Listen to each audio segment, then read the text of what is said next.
একজন দুইবারের বেশি প্রধানমন্ত্রী নয়, সংবিধান ও নির্বাচন ব্যবস্থার সংস্কার দাবি বিভিন্ন দলের। প্রধান উপদেষ্টার সঙ্গে সংলাপে যৌক্তিক সময়ে নির্বাচনের আশ্বাস। কমল জ্বালানি তেলের দাম, লিটারে ৬ টাকা কমেছে অকটেন ও পেট্রোল। ডিজেল ১০৫ টাকা ২৫ পয়সা নির্ধারণ, স্বাগত জানালেন সাধারণ মানুষ। জনপদ জুড়ে ভয়াবহ বন্যার প্রভাব, সব হারিয়ে নিঃস্ব লাখ লাখ মানুষ। মৃত্যু বেড়ে ৬৯, ছড়িয়ে পড়েছে নানা রোগবালাই, কৃষিতে ব্যাপক ক্ষয়ক্ষতি এবং বিশ্ববিদ্যালয় ক্যাম্পাস নির্মাণে গ্রামই বিলুপ্ত। জামালপুরের সাবেক এমপি মির্জা আজমের বিরুদ্ধে অভিযোগের পাহাড়, জমি ফেরত চান ভুক্তভোগীরা, ব্যবস্থার আশ্বাস।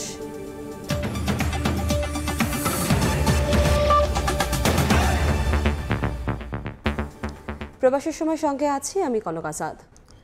একজন দুইবারের বেশি প্রধানমন্ত্রী নয়, সংবিধান ও নির্বাচন ব্যবস্থায় মৌলিক সংস্কারের দাবি জানিয়েছেন বিভিন্ন দল ও জোটের নেতারা। প্রধান উপদেষ্টার সঙ্গে সংলাপে দাবি জানান তারা। রাষ্ট্র সংস্কারে অন্তর্বর্তী সরকারকে যৌক্তিক সময় দিতে একমত হয়েছে প্রায় সব দল। প্রয়োজনীয় সংস্কার শেষে যৌক্তিক সময়ে নির্বাচনের বিষয়ে আশ্বস্ত করেছেন ডক্টর মোহাম্মদ ইউনূস। রাষ্ট্র কাঠামোর সংস্কার প্রশ্নে বিভিন্ন রাজনৈতিক দলের সঙ্গে সংলাপ করছেন অন্তর্বর্তী সরকারের প্রধান উপদেষ্টা ডক্টর মোহাম্মদ ইউনূস, যার ধারাবাহিকতায় শনিবার বিকেলে রাষ্ট্রীয় অতিথি ভবন যমুনায় আসে বেশ কয়েকটি রাজনৈতিক দল। বিকেল ৩টায় যমুনায় প্রধান উপদেষ্টার সঙ্গে বৈঠকে বসেন হেফাজতে ইসলামের সঙ্গে সম্পৃক্ত ৬টি রাজনৈতিক দলের প্রতিনিধি। বৈঠকে সংবিধান, নির্বাচন ব্যবস্থা সহ রাষ্ট্র কাঠামো সংস্কারের পাশাপাশি শাপলা চত্বর জুলাই হত্যাকাণ্ডের দ্রুত বিচার সহ কয়েকটি দাবি জানান নেতারা। দুইবারের বেশি কোনো প্রধানমন্ত্রীর জন্য একসাথে পরবর্তীতে যেন তিনি দায়িত্ব পালন করতে না পারেন, সেই প্রস্তাবনা আমাদের পক্ষ থেকে ছিল। যৌক্তিক সময় নিয়ে সংস্কারগুলো করে তারপরে যেন অযথা কাল বিলম্ব না করে নির্বাচনের ব্যবস্থা যেন নির্বাচনের আয়োজন করেন, সেই বিষয়টি আমরা বলেছি এবং মাননীয় প্রধান উপদেষ্টাও এই কথার সঙ্গে একমত পোষণ করেছেন যে প্রয়োজনীয় সংস্কারের পর কাল বিলম্ব না করে তারাও নির্বাচনের দিকে চলে যেতেই আগ্রহী এবং সেই ধরনের তারা প্রস্তুতি এবং তারা আয়োজন করছেন। এরপর দলের আমির মাওলানা সৈয়দ রেজাউল করিমের নেতৃত্বে প্রধান উপদেষ্টার সঙ্গে আলোচনায় বসেন ইসলামী আন্দোলন বাংলাদেশের ৫ সদস্যের প্রতিনিধি দল। রাষ্ট্র সংস্কারে সরকারকে সময় দেওয়ার পক্ষে অবস্থান জানায় দলটি। ব্যাপারটা তো একদিন দুই দিন নির্ধারিত বলাও যায় না, তবে বলছি যে খুব ত্বরিত আপনার পরিবেশটা তৈরি করবেন। আমরা নির্বাচনটা কিভাবে হবে এবং কবে আপনারা কিভাবে করবেন একটা রোড ম্যাপের ব্যাপারেও আমরা তাদের সাথে আলোচনা করেছি। প্রধান উপদেষ্টার সঙ্গে এলডিপির ৫ সদস্যের প্রতিনিধি দলের বৈঠকে দাবি ওঠে আওয়ামী লীগের রাজনীতি নিষিদ্ধের। একই সঙ্গে সংস্কার কাজে বেশি সময় না নেওয়ার পরামর্শ দেওয়া হয়। ওনারা যদি বেশি সময় নেয় তাদের পক্ষে সরকার পরিচালনা করা সম্ভব হবে না। সবকিছুর ব্যাপারে একটা রূপরেখা প্রদান করার জন্য আমরা বলেছি এবং আমরা বলেছি যে একটা নির্দিষ্ট সময় আপনারা যদি অ্যানাউন্স করে দেন কি ৯ মাস পরে নির্বাচন হবে, তাহলে রাজনৈতিক দলগুলি তাদের কর্মকাণ্ড নিয়ে ব্যস্ত হয়ে যাবে। সংবিধানের পঞ্চদশ সংশোধনী বাতিল, রাষ্ট্রপতি ও প্রধানমন্ত্রীর ক্ষমতায় ভারসাম্য, সর্বোচ্চ ২ মেয়াদে প্রধানমন্ত্রিত্ব সীমিত রাখা সহ বেশ কিছু সংস্কার দাবি করেছে জাতীয় পার্টি। আর এই ক্ষেত্রে অন্তর্বর্তী সরকারকে প্রয়োজনীয় সময় দিতেও রাজি দলটি। সংস্কারগুলি করে তারপর নির্বাচনের বিষয়ে সরকার বা এই সরকারটা চিন্তা করতে পারেন এবং সংস্কারগুলি করতে গিয়ে যতটুকু সময় লাগে সেই বিষয়ে জাতীয় পার্টির পক্ষ থেকে সমর্থন থাকবে। প্রধান উপদেষ্টার সঙ্গে বৈঠকে ২০ দফা প্রস্তাব তুলে ধরে গণফোরাম। এ সময় দলটির নেতা ডক্টর কামাল হোসেনের কাছে সংবিধান সংশোধনে প্রস্তাবনা চান প্রধান উপদেষ্টা। আমরা করার জন্য বলছি এবং এটা আমরা বিভিন্ন করব। সুন্দর আলোচনা হয়েছে এবং আমরা লিখিত প্রস্তাবগুলো দিয়েছি ওনার কাছে, এটা উনি গ্রহণ করেছেন। এছাড়াও প্রধান উপদেষ্টার সঙ্গে বাংলাদেশ জাসদ, ১২ দলীয় জোট, জাতীয়তাবাদী সমমনা জোট নেতারা বৈঠক করেন। দুর্নীতিবাজরা যাতে নির্বাচন করতে না পারেন তা নিশ্চিত সহ বিভিন্ন দাবি জানানো হয় বৈঠকে। ফারুক ভিয়া, রবিন, সময় সংবাদ, ঢাকা। সব রাজনৈতিক দলকে সঙ্গে নিয়ে খুব শীঘ্রই প্রধান উপদেষ্টা রাষ্ট্র সংস্কারের রূপরেখা প্রকাশ করবেন। জাতীয় ঐক্যের ভিত্তিতে রাষ্ট্র সংস্কারে কাজ করা হবে। বিভিন্ন রাজনৈতিক দলের নেতাদের বৈঠকের পর ব্রিফিংয়ে কথা জানানো হয়েছে। রাষ্ট্রীয় প্রতিষ্ঠান, বিচার বিভাগ ও সংবিধান সংস্কারের বিষয়ে আলোচনা হয়েছে বলেও জানান ডক্টর মোহাম্মদ ইউনূসের প্রেস সচিব ও বিশেষ সহকারী। প্রাতিষ্ঠানিক সংস্কারগুলো কীরকম হইতে পারে, তারপর এখানে বিচারের প্রক্রিয়া কীরকম হতে পারে, এবং এখানে সংবিধান নিয়ে মূলত অনেকগুলো প্রশ্ন এসেছে যে সংবিধানকে আমরা আসলে সংস্কার করব নাকি হচ্ছে সংবিধানকে আমরা পুনরায় এটাকে প্রণয়ন করা হবে সবাইকে সাথে নিয়ে। কেউ বলেন না যে আপনি 1 বছরের মধ্যে করবেন, কোনো কিন্তু টাইম নিয়ে কেউ কিন্তু বলেন।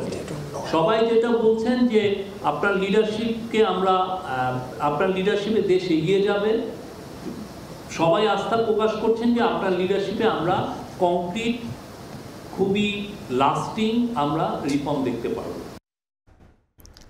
সংস্কারের জন্য অন্তর্বর্তী সরকারকে সময় দেওয়ার পক্ষে বিএনপি। দলটির মহাসচিব মির্জা ফখরুল ইসলাম আলমগীর বলেছেন, সব দলের মতামত নিয়ে সুষ্ঠু নির্বাচন হলেই ছাত্র জনতার চূড়ান্ত বিজয় অর্জিত হবে। কুমিল্লায় বন্যার্তদের মাঝে ত্রাণ বিতরণ শেষে তিনি বলেন, ষড়যন্ত্রের মাধ্যমে বিএনপির ইমেজ নষ্টের অপচেষ্টা হচ্ছে। তবে কেউ অপরাধ করলে আইনশৃঙ্খলা বাহিনীর হাতে তুলে দেওয়ার আহ্বানও জানিয়েছেন তিনি। ভয়াবহ বন্যার কবলে দেশের 11 জেলার 54.5 লাখ মানুষ এখনও পানিবন্দী হয়ে মানবেতর দিন গুনছেন প্রায় 7 লাখ। ধারাবাহিক কর্মসূচির অংশ হিসেবে শনিবার জরুরি ত্রাণ সেবা নিয়ে কুমিল্লায় বন্যার্তদের কাছে পৌঁছান বিএনপি মহাসচিব মির্জা ফখরুল ইসলাম আলমগীর। ক্ষতিগ্রস্ত বিভিন্ন এলাকার বানভাসীদের হাতে ত্রাণ সামগ্রী তুলে দেন তিনি। কুমিল্লা লালমাইয়ে ত্রাণ বিতরণ অনুষ্ঠানে মির্জা ফখরুল জনগণের ভোটের অধিকার নিশ্চিত করতে দ্রুত নির্বাচন দিতে অন্তর্বর্তী সরকারের প্রতি আহ্বান জানান। সকলে যা চায় মানুষ সেইভাবে একটা নির্বাচনের ব্যবস্থা করতে হবে, কিন্তু দ্রুত তার সঙ্গে জনগণের যে দাবি, জনগণের প্রতিনিধির হাতে ক্ষমতা তুলে দিতে হবে। একটি চক্র ষড়যন্ত্রের মাধ্যমে বিএনপির ইমেজ নষ্টের অপচেষ্টা করছে বলেও অভিযোগ তোলেন বিএনপি মহাসচিব। ছাত্র জনতার যে বিজয়, সেই বিজয়কে নস্যাৎ করার জন্য একটা মহল কাজ করছে সচেতনভাবে। আমাদের মধ্যে আবার বিভেদ সৃষ্টি করার চেষ্টা করছে। আমাদের কিছু কিছু লোকের নামে বিভিন্ন রকম কথা বলে পত্রপত্রিকায় বিএনপির ভাবমূর্তি নষ্ট করার চেষ্টা করছে। এদিন সকালে নয়াপল্টনে স্বৈরাচার বিরোধী আন্দোলনে নিহত ছাত্র জনতার স্মরণে দোয়া মাহফিল অনুষ্ঠিত হয়। এতে অংশ নিয়ে বিএনপির জ্যেষ্ঠ যুগ্ম মহাসচিব রুহুল কবির রিজভী বলেন, বিএনপি সহ সবার ঐক্যবদ্ধ আন্দোলনের ফসল অন্তর্বর্তী সরকার, তাই বিভেদের কোনো সুযোগ নেই। তারেক রহমানের যে সঠিক সিদ্ধান্তের ফলশ্রুতি 5ই আগস্টের গণতন্ত্রের যে বিজয়, সামগ্রিক একটি বিজয়ের মাঝে আপনারা যে বিভেদ বিভাজনের সৃষ্টি করছেন এটা মঙ্গলজনক হবে না। এ সময় দলীয় নেতাকর্মীদের মাঝে শৃঙ্খলা বজায় রাখার আহ্বানও জানান রুহুল কবির রিজভী। মার্জিয়া মুমু, সময় সংবাদ, ঢাকা।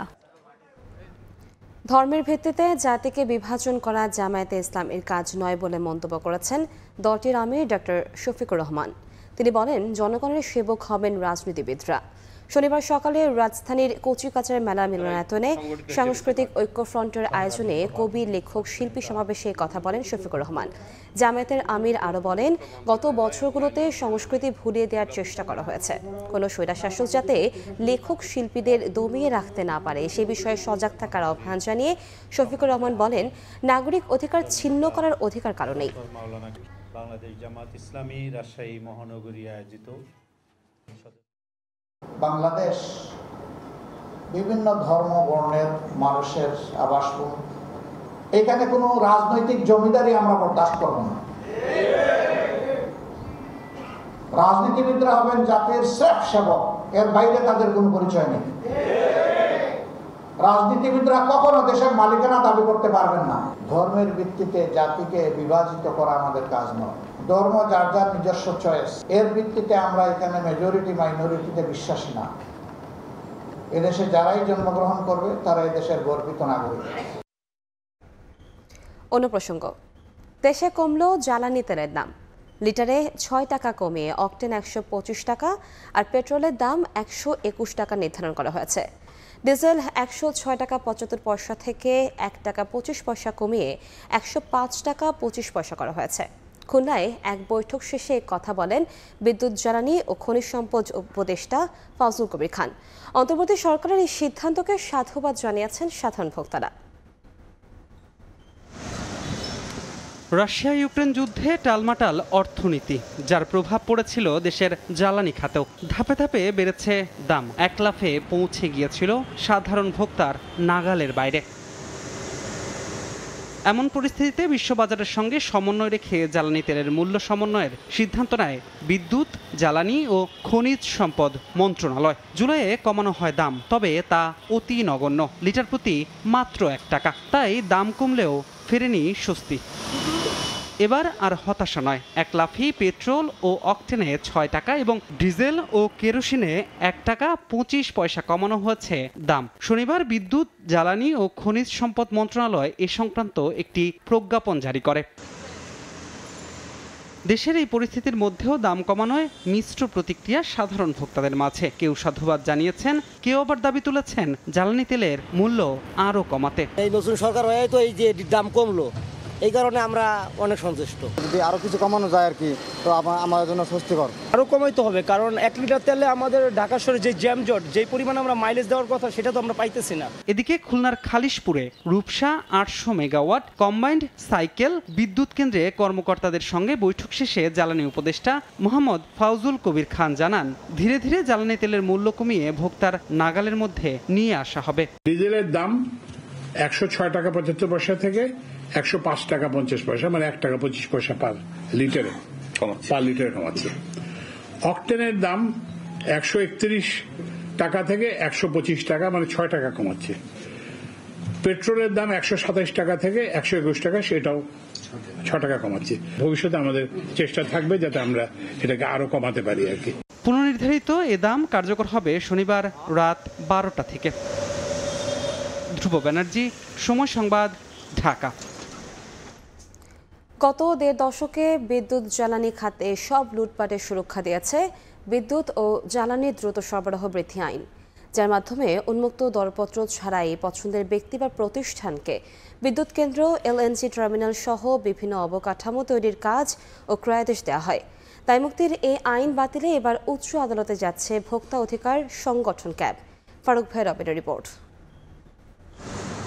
বিদ্যুৎ জ্বালানি খাতে চরম সংকটের সুযোগে 2010 সালে জাতীয় সংসদে পাশ করা হয় বিদ্যুৎ ও জ্বালানির দ্রুত সরবরাহ বৃদ্ধি আইন। শুরুতে 2 বছরের জন্য করা হলেও পরে আইনটির মেয়াদ বাড়ানো হয় দফায় দফায়। প্রতিবারই তীব্র হয় বিশেষজ্ঞ মহল থেকে প্রতিবাদের সুর, কিন্তু সেসবে সায় না দিয়ে সবশেষ 2021 সালে 4র্থ দফায় আনা হয় আইনটির সংশোধনী। বিশেষ বিধানের মেয়াদ বাড়ানো হয় 2026 সাল পর্যন্ত। দায়মুক্তি আইন হিসেবে পরিচিত পাওয়া এই বিশেষ বিধান নিয়ে প্রশ্ন উঠছে নানা কারণেই। আইনটিকে ঢাল করে গত 1.5 দশকে নিজেদের পছন্দের ব্যক্তি ও প্রতিষ্ঠানকে ইচ্ছে মতো কাজ দেওয়া হয়, কোনো রকম টেন্ডার বা প্রতিযোগিতা ছাড়াই।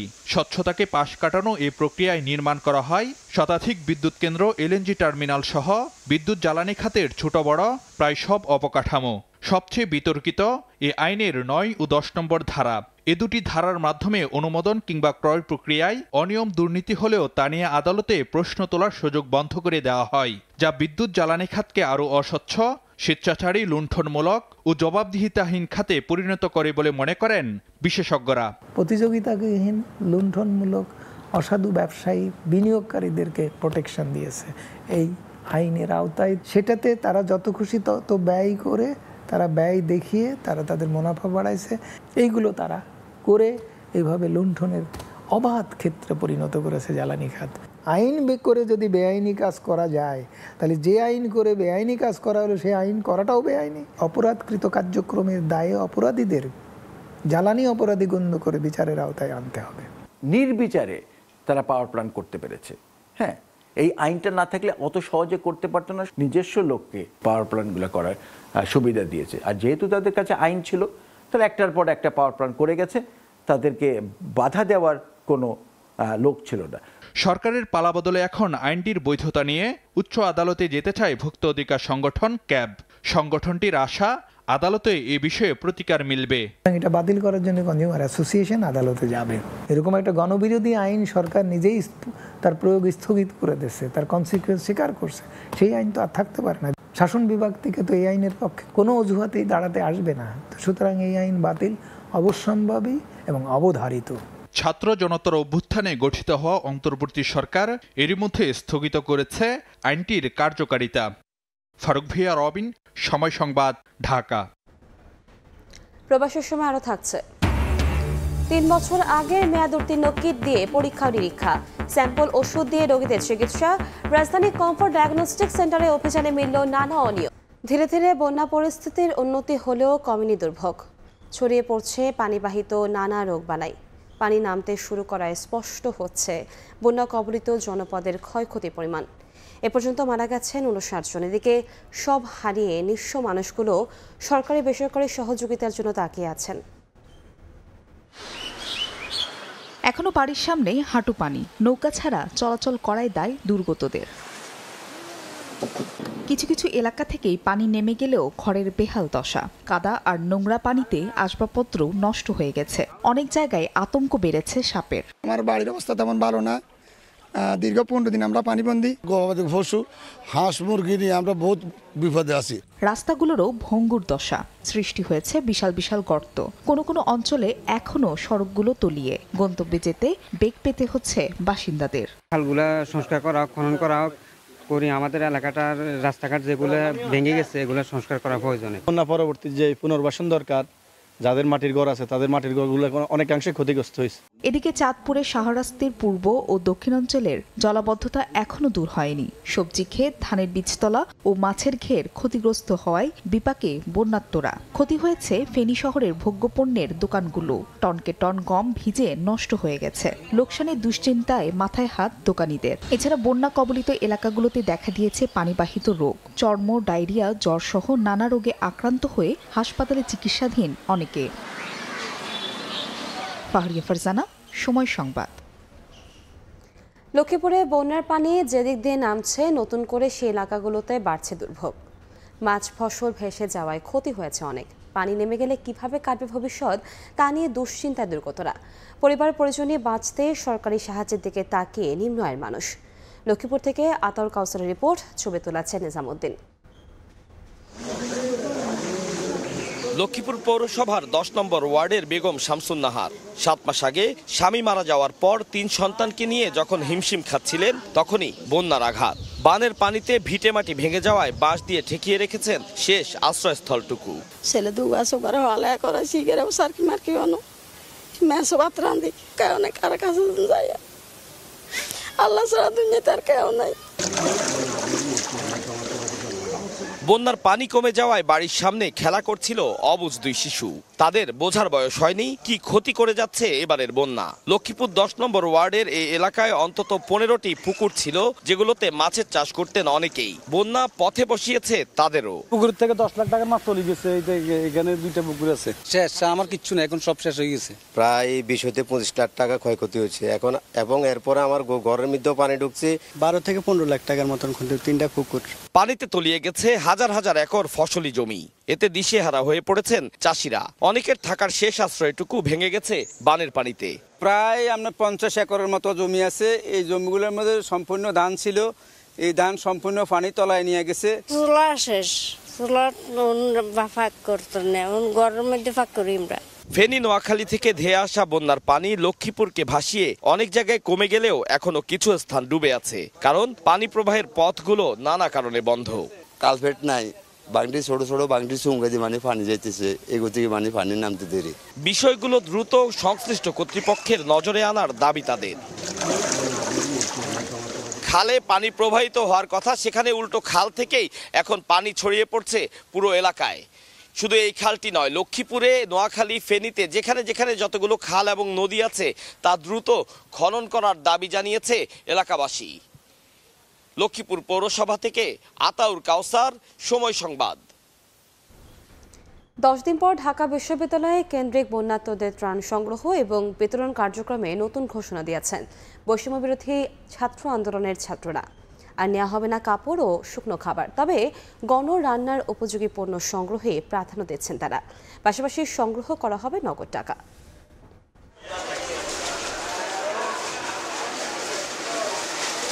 ঢাকা বিশ্ববিদ্যালয় টিএসসিতে বৈষম্য বিরোধী ছাত্র আন্দোলনের গণত্রাণ কার্যক্রমে শনিবার আসে কিছুটা ভিন্নতা।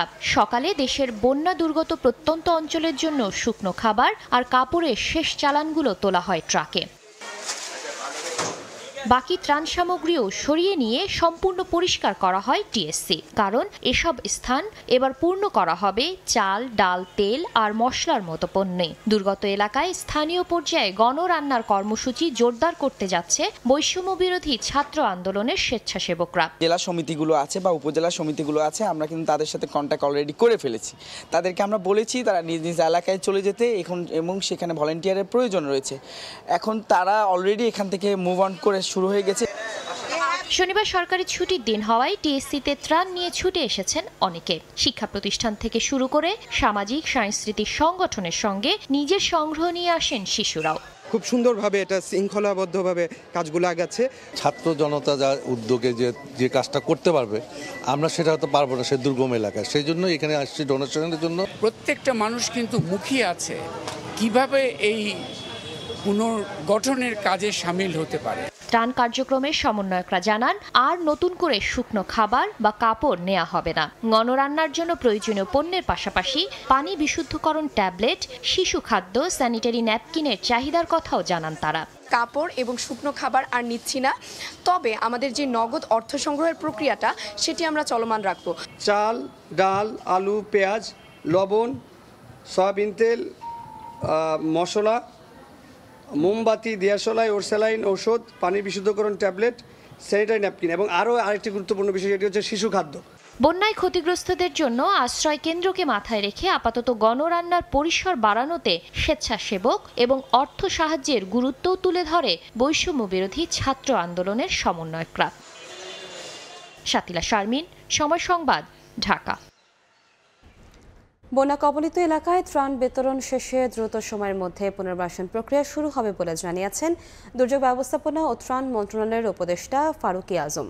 শনিবার সকালে চট্টগ্রাম সার্কিট হাউসে জেলা প্রশাসনের কর্মকর্তাদের সঙ্গে বন্যা পরবর্তী পুনর্বাসন নিয়ে মত বিনিময় করে কথা বলেন তিনি।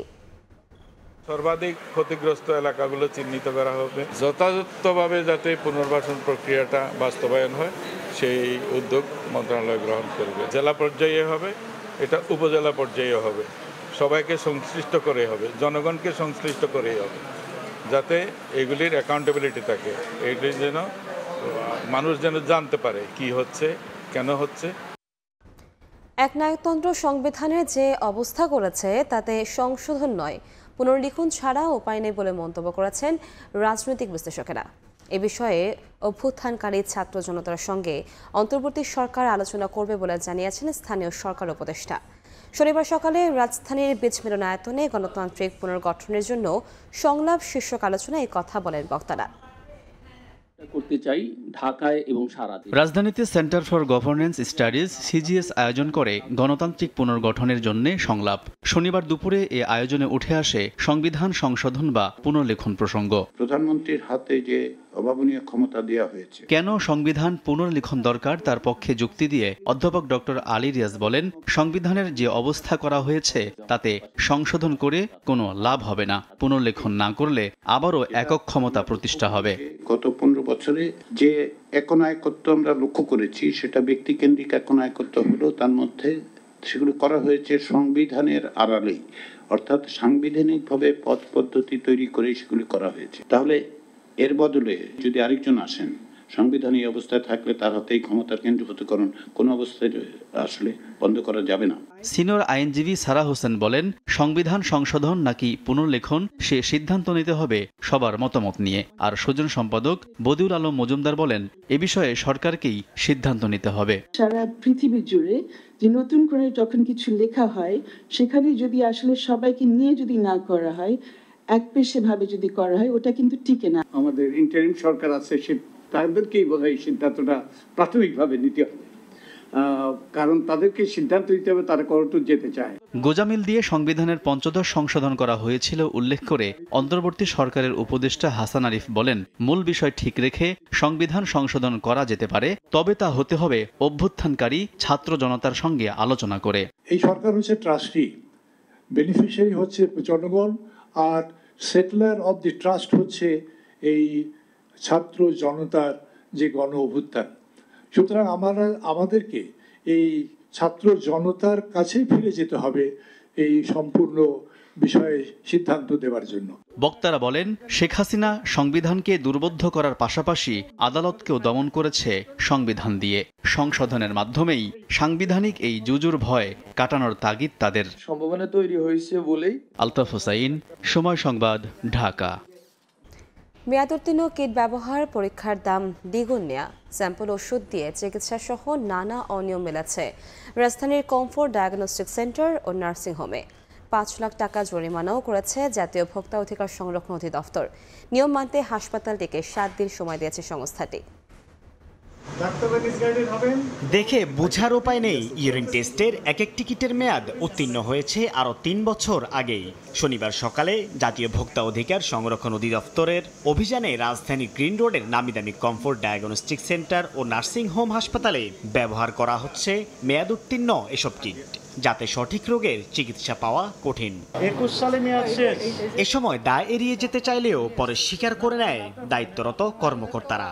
যেহেতু 21 এইটার ডেট এক্সপায়ার হয়ে গেছে, এটা ইউজ করলে আপনার পারফেক্ট রেজাল্ট আসার কথা না। শুধু কিট মেয়াদ উত্তীর্ণ তা নয়, এই হাসপাতালে অনিয়ম রয়েছে নিজেরাই পরীক্ষার মূল্য নির্ধারণ করে দ্বিগুণ দাম নেয়ার। ভোক্তা অধিকারের অভিযানে মেলে বিক্রি প্রযোজ্য নয়, অর্থাৎ স্যাম্পল ওষুধ দিয়েও ভর্তি রোগীদের চিকিৎসার। আপনি তো একটা মানুষের জীবন নিয়ে সিনেমিনি খেলছেন। একটা টেস্ট মানে একটা মানুষ রোগীর জীবন। নানা অনিয়মের দায়ে ৫ লাখ টাকা জরিমানার পাশাপাশি ৭ দিনের আলটিমেটাম দেয়া হয় হাসপাতাল কর্তৃপক্ষকে। কিছু বিল চেক করে দেখলাম যে মূল্য তালিকার সাথে এটা অ্যাডজাস্ট হয় কিনা। বেশ কিছু সার্ভিস রয়েছে, ওটা টেস্ট ফি রয়েছে যেটা আপনার দ্বিগুণ, বিল নিচ্ছে দ্বিগুণ, কিন্তু আপনার তালিকা রয়েছে কম। রোগীদের জিম্মি করে হাসপাতালগুলোর নৈরাজ্য আর মেনে নেওয়া হবে না বলেও হুঁশিয়ারি দিয়েছেন বৈষম্য বিরোধী ছাত্র আন্দোলনের শিক্ষার্থীরা। আপনারা হুঁশিয়ার হয়ে যান, আপনারা যদি ভাবে থাকেন আজকে থেকে আমাদের এখানেই অভিযানটা শেষ, তাহলে এটা ভুল ধারণা। আমরা প্রত্যেকটি হসপিটালে যাব এবং আপনারা যে ধরনের দুর্নীতি, যে ধরনের অনিয়ম করতেছেন, এগুলো আমরা সবগুলোই খুঁজে বাইর করার চেষ্টা করব। তবে শিগগিরই অন্যান্য হাসপাতালে এমন অনিয়ম আছে কিনা ছাত্র আন্দোলনের শিক্ষার্থীদের নিয়ে যৌথ অভিযান পরিচালনা করবে ভোক্তা অধিকার সংরক্ষণ অধিদপ্তর। সাইফুল ইসলাম, সময় সংবাদ, ঢাকা। তৈরি পোশাক খাতে শ্রমিকদের চলতি মাসে বেতন ভাতা পরিশোধে অন্তর্বর্তী সরকারের কাছে স্বল্প সুদে ঋণ চায় বিজিএমইএ। বাংলাদেশ ব্যাংকের গভর্নরের কাছে দেওয়া চিঠিতে ঋণ ছাড়াও সংকট উত্তরণে আরও 4 ধরনের সহযোগিতা চেয়েছে সংগঠনটি। শাখাটিপুর ক্যামেরায় বিস্তারিত জানাচ্ছেন কমল দে। কোভিড পরবর্তী রাশিয়া ইউক্রেন যুদ্ধসহ বিশ্বমন্দা পরিস্থিতিতে গত 2 বছরের বেশি সময় ধরে সংকটে ভুগছিল দেশের তৈরি পোশাক খাত। এর মধ্যে নতুন করে যুক্ত হয় রাজনৈতিক অস্থিরতা। বিজিএমইএ নেতারা বলছেন, রাজনৈতিক অস্থিরতায় অনেক অর্ডার চলে গেছে প্রতিযোগী বিভিন্ন দেশে, এমনকি আগের অর্ডারের অনেক পণ্য বাড়তি খরচে এয়ার শিপমেন্ট করতে হয়েছে। তো এই অবস্থায় আসলে আমরা সরকারের সবসময় নীতি সহায়তা আমরা চাই। আন্দোলন ও কারফিউ ঘিরে জুলাই মাস থেকে চরম সংকটে পড়ে পোশাক খাত। সরকার পতনের পর একে একে খুলেছে সব কারখানা। তবে শ্রমিকদের বেতন ভাতা পরিশোধে অনেক গার্মেন্টস মালিক সংকটে পড়েছেন বলে দাবি বিজিএমইএর। আমরা আশা করছি ডক্টর ইউনূস সাহেবের ভাবমূর্তির কারণে এই ইমেজ সংকট আমরা কাটিয়ে উঠব।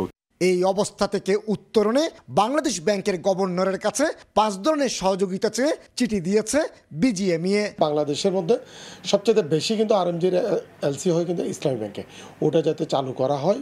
দেশের 8টি ইপিজেডের 600 গার্মেন্টস কারখানা ছাড়াও ঢাকা, গাজীপুর এবং নারায়ণগঞ্জে স্বতন্ত্র গার্মেন্টস রয়েছে 2100টি, আর চট্টগ্রামে রয়েছে 464টি গার্মেন্টস।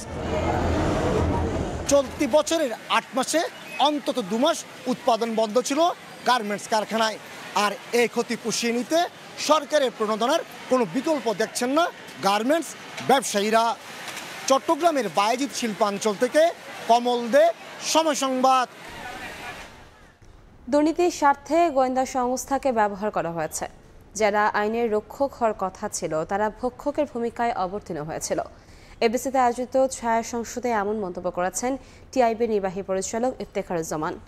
তিনি বলেন, দুর্নীতি প্রতিরোধে যেখানে জাতীয় সংসদের সবচেয়ে কার্যকর ভূমিকা পালন করার কথা, সেখানে বিগত সরকার সংসদকে পুতুল নাচের নাট্যশালায় পরিণত করেছিল। নেতৃত্বের দুর্বলতা এবং রাজনৈতিক প্রভাবের কারণে দুদক ব্যর্থতার পরিচয় দিয়েছে।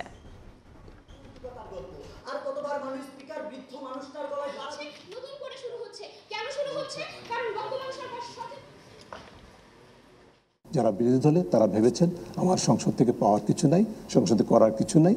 যারা সরকার দলে তারা ভেবেছেন এটা আমার একচ্ছত্র ভুবন। দুর্নীতি প্রতিরোধের জন্য সবচেয়ে গুরুত্বপূর্ণ যে প্রতিষ্ঠান হচ্ছে সেটা হচ্ছে জাতীয় সংসদ, যারা জনগণের প্রতিনিধি হয়ে সরকারকে জনগণের কাছে জবাবদিহি করার জন্য তাদের যে ভূমিকা সেটা পালন করবে। কিন্তু পৃথিবীর কোনো দেশেই, বাংলাদেশেও এককভাবে শুধু দুর্নীতি দমন কমিশন দুর্নীতি নিয়ন্ত্রণ করবে, এটি কল্পনা করা কিন্তু অলীক। হত্যা চেষ্টার 1.5 মাস পর আবারও পেনসিলভেনিয়ায় নির্বাচনী প্রচারণায় রিপাবলিকান প্রার্থী ডোনাল্ড ট্রাম্প। স্থানীয় সময় শুক্রবার পেনসিলভেনিয়ার জনসটাউনে সমর্থকদের উদ্দেশ্যে দেয়া ভাষণে প্রতিদ্বন্দ্বী প্রার্থী কামালা হ্যারিসকে কটাক্ষ করেন ট্রাম্প। এদিকে মার্কিন সংবাদ মাধ্যম সিএনএনকে দেয়া সাক্ষাৎকারে ট্রাম্পের বিরুদ্ধে মার্কিনদের মধ্যে বিভক্ত তৈরির অভিযোগ করেছেন ডেমোক্র্যাট প্রার্থী কামালা হ্যারিস। হত্যা চেষ্টার 1.5 মাস পর শুক্রবার আবারও পেনসিলভেনিয়ায় নির্বাচনী প্রচারণায় ফিরলেন রিপাবলিকান প্রার্থী ডোনাল্ড ট্রাম্প। এদিন প্রচারণা বক্তব্যের পাশাপাশি প্রতিদ্বন্দ্বী প্রার্থী কামালা হ্যারিসের নাম ব্যঙ্গ করেন তিনি। এ সময় উচ্চারণ ঠিক করতে বলায় প্রচারণা সমাবেশে থাকা এক ব্যক্তিকে গ্রেফতার করে স্থানীয় পুলিশ। ট্রাম্প বলেন, দেশ এমন বোকারা চালাচ্ছে যাদের কোনো সাধারণ জ্ঞান নেই। সমাবেশে বাইডেন কামালা প্রশাসনের অভিবাসী ও সামাজিক সুরক্ষা নীতিরও সমালোচনা করেন এই রিপাবলিকান নেতা। বলেন, অবৈধ অভিবাসীরা যেখানে নামিদামি হোটেলে বসবাস করেন সেখানে দেশের প্রবীণ নাগরিকদের জায়গা হয় রাস্তায়। নির্বাচনী সমাবেশ ছাড়াও ওই দিন ওয়াশিংটন ডিসিতে অলাভজনক প্রতিষ্ঠান মমস ফর লিবার্টির বার্ষিক শীর্ষ সম্মেলনে যোগদান ট্রাম্প। সেখানেও টেনে আনেন কামালার প্রসঙ্গ। And we don't need another defective person as president of the United States.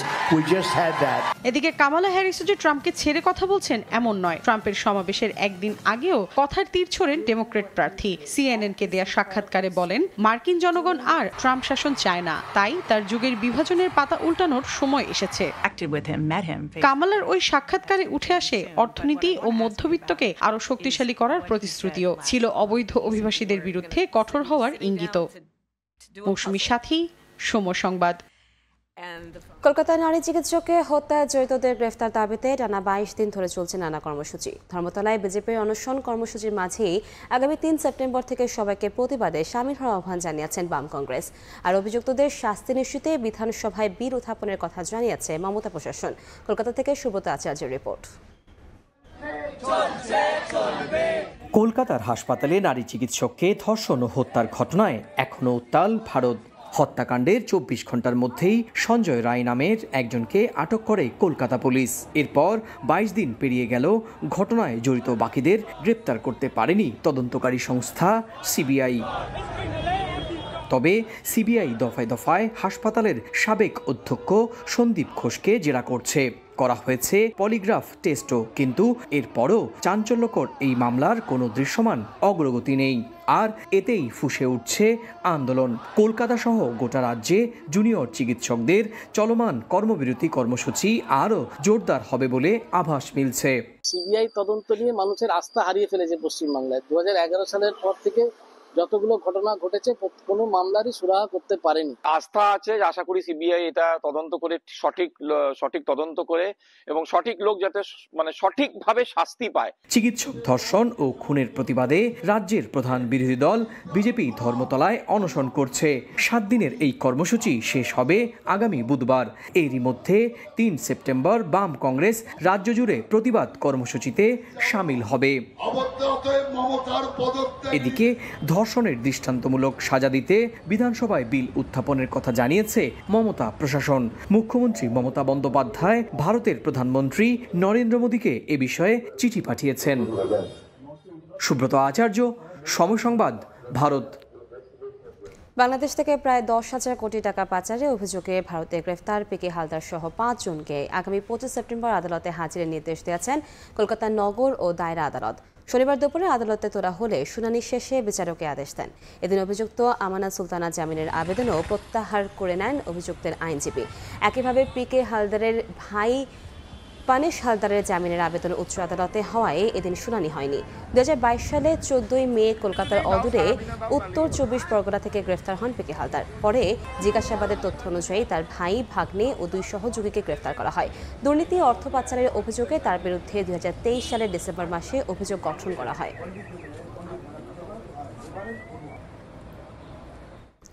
ইতালিতে আগস্ট মাস জুড়ে চলে গ্রীষ্মের ছুটি। এ সময় শিক্ষা প্রতিষ্ঠান অধিকাংশ কারখানা বন্ধ থাকে। তাই জুমার দিনে প্রতিটি মসজিদ হাজার হাজার প্রবাসী মুসল্লির ভিড়ে মুখর হয়ে ওঠে। শুক্রবার জুমার নামাজ শেষে দেশের বন্যার্তদের জন্য দোয়া করা হয়। সেই সঙ্গে সহযোগিতার জন্য তৈরি করা হয় সাহায্য ফান্ড। বিস্তারিত ইতালির প্রতিনিধি মাকসুদুর রহমানের তথ্যচিত্র রিপোর্টে। আগস্ট মাস আসলেই ইতালি সহ ইউরোপে বন্ধ হয়ে যায় কলকারখানা, স্কুল, কলেজ, বিশ্ববিদ্যালয়। এ সময় শুক্রবার জুম্মার নামাজে কানায় কানায় পূর্ণ হয়ে যায় ইতালির মসজিদগুলো। এবারও এর ব্যতিক্রম হয়নি। শুক্রবার ইতালির মসজিদগুলোতে ছিল মুসল্লিদের উপচে পড়া ভিড়। দেশটির বাংলাদেশি অধ্যুষিত এলাকায় মসজিদগুলোতে মুসল্লির ভিড় ছিল চোখে পড়ার মতো।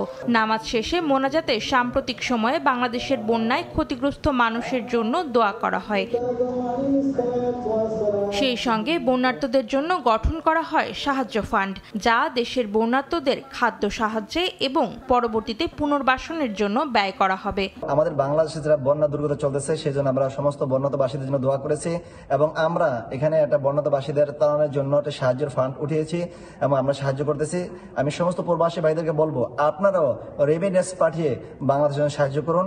জুম্মার দিনে সবাই আমাদের বাংলাদেশের যারা বন্যার্ত যারা আছেন তাদের জন্য দোয়া করতে এবং তার সাথে সাথে আমরা সবাইকে আহ্বান জানিয়েছি যার তৌফিক অনুযায়ী যাতে আমরা সাহায্য কালেকশন করে এই বন্যা দুর্গত মানুষদের জন্য প্রেরণ করতে পারি। ইউরোপে যুক্তরাজ্যের পর সবচেয়ে বেশি বাংলাদেশি প্রবাসীর বসবাস ইতালিতে।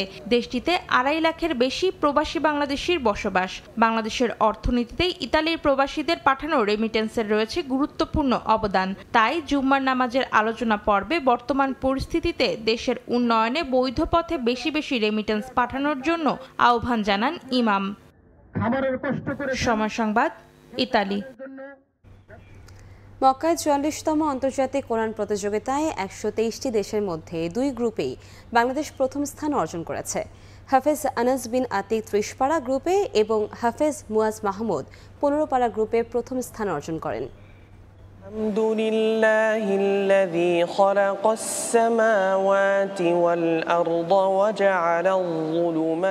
সুরেলা কণ্ঠে এক মনে পবিত্র কোরআন তেলাওয়াত করছেন হাফেজ মুয়াজ মাহমুদ। সদ্যই বিশ্বজয় করে দেশে ফিরেছেন তিনি। এই যাত্রায় পরাজিত করেছেন 123টি দেশের 174 জন কোরআনের হাফেজকে। তবে একা নন, সঙ্গে ছিলেন আরেক সহচর হাফেজ আনাস বিন আতিক।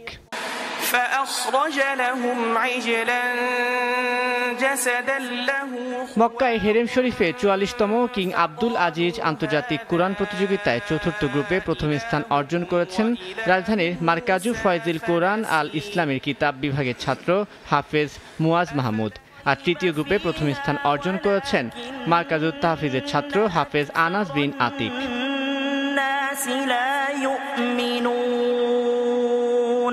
এর থেকে তো আর খুশির কিছু হতে পারে না। আমি আল্লাহ রাব্বুল আলামিনের কাছে নামাজ পড়ে শুকর আদায় করেছি। খুব ভালো লাগছে আলহামদুলিল্লাহ। দেশবাসীর কাছে এতটুকুই বলতে চাই যে আমাদের কোরআন, হেফজুল কোরআনের মাধ্যমে যে সারা বিশ্বে এত বাংলাদেশের সুনাম বয়ে আসছে, আপনারা দোয়া করবেন যেন এই ধারাটা জারি থাকে।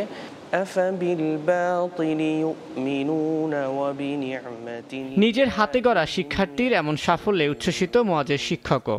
আমি মনে করি এই কৃতিত্ব, এই অর্জন এটা বাংলাদেশের 18 কোটি মানুষের অর্জন এবং আরও ব্যাপক করে বলবো সারা পৃথিবীর তাওহীদি জনতার অর্জন এটা। পুরস্কার হিসেবে হাফেজ মুয়াজ মাহমুদ পেয়েছেন সম্মাননা ক্রেস্ট ও নগদ 50 লাখ টাকা, আর হাফেজ আনাস পেয়েছেন প্রায় 65 লাখ টাকা।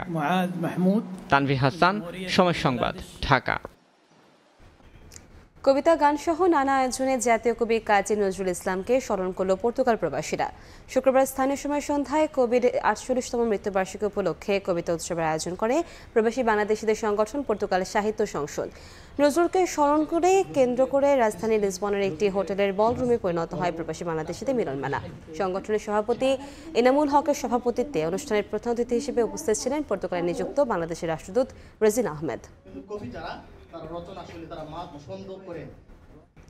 এ পর্যায়ে শীর্ষ সংবাদগুলো জানিয়ে দিচ্ছে আরেকবার। একজন দুইবারের বেশি প্রধানমন্ত্রী নয়, সংবিধান ও নির্বাচন ব্যবস্থার সংস্কার দাবি বিভিন্ন দলের। প্রধান উপদেষ্টার সঙ্গে সংলাপে যৌক্তিক সময়ে নির্বাচনের আশ্বাস। কমল জ্বালানি তেলের দাম, লিটারে 6 টাকা কমেছে অকটেন ও পেট্রোল। ডিজেল 105 টাকা 25 পয়সা নির্ধারণ, স্বাগত জানালেন সাধারণ মানুষ। এবং জনপদ জুড়ে ভয়াবহ বন্যার প্রভাব, সব হারিয়ে নিঃস্ব লাখ লাখ মানুষ। মৃত্যু বেড়ে 59, ছড়িয়ে পড়ছে নানা রোগবালাই। কৃষিতে ব্যাপক ক্ষয়ক্ষতির দিশেহারা চাষি।